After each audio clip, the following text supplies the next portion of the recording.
Το Waterfall Shuffle, ένα απλό φλόρις που στα μάτια των θεατών μοιάζει κάτι πάρα πολύ περίεργο και θεαματικό. Ξεκινάμε με τράπουλα σε βαθύ beetle grip,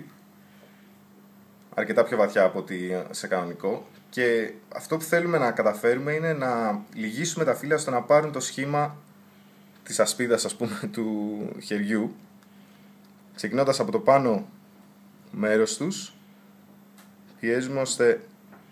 να γεμίσουν αυτόν τον χώρο και μετά απλά τα αφήνουμε να πέσουν στο χέρι.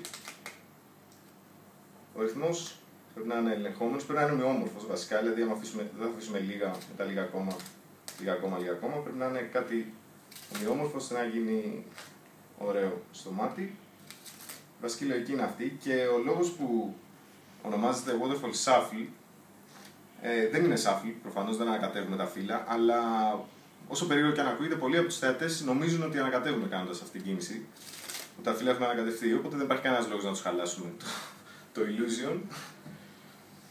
Και είναι μια κίνηση που αν χρησιμοποιείται ανάμεσα από